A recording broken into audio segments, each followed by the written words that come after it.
Good morning, students. Today we are going to see about this impact testing machine. What is impact testing machine? How this impact testing machine is working?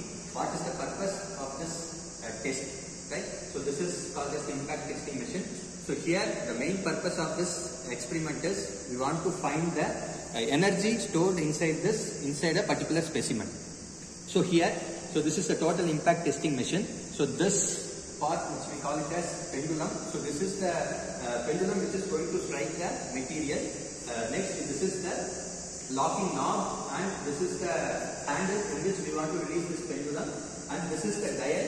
In this dial only we are going to see the reading of how much energy stored in the particular specimen, and this is the beam structure which is holding this pendulum and all other parts. So here the purpose of this experiment is we want to see how much energy is stored in a particular specimen. So how can we find that? By breaking the material, we can able to find, with the help of this dial reading, we can able to find the energy stored in the material. So here we can able to test two different types of specimen, right? The specimen, so this is the specimen, right? So this is the specimen. So here to initiate the fracture, there will be a small cut section, V-shape cut section. So here in the specimen, we can do two types of test using this same impact testing machine. One is ISARD test, another one is Charpy's test. So the only difference between this Charpy and ISARD test is the placing of the specimen, that's all. So if we place the specimen like this, 180 degrees, and if you hit the specimen, that test is called as impact testing. And if you place the specimen vertically 90 degree, and if you hit the specimen with the help of that pendulum, that is called as ISARD test. Now here we are going to see the impact testing only, right? So once I explain all the procedure, then we can see the how the experiment by using this pendulum, how to hit the specimen and how to calculate the energy stored. So here this is the dial. One free rotation, the dial will move from this 0 point to the end point. So this is the total amount of energy which is stored. After placing the specimen, it will hit, the pendulum will hit the specimen. After hitting, the dial will move to some particular point.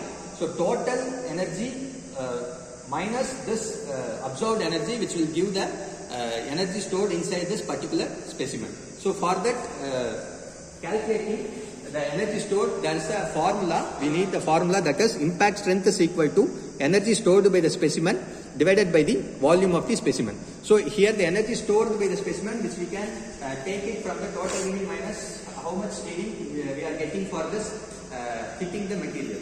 And the volume of the specimen, you can use this length and the breadth and the height which is below the notch. How much height is there? We can measure it using the vernier caliper. And when we substitute this values in this formula, you can able to calculate the impact strength. Right now we can see how the machine is operating and how it is breaking the specimen. Stop.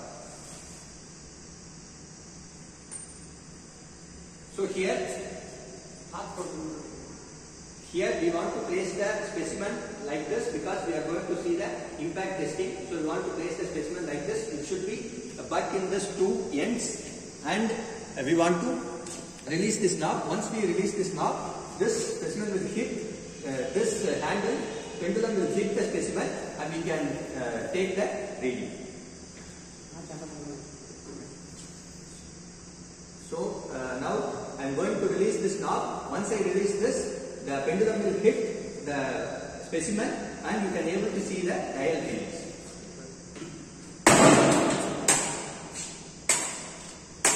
So the dial reading, you can measure this dial reading, and if you substitute in this formula, you can able to calculate the impact strength. So this is the test we will carry out in this impact testing machine. Thank you.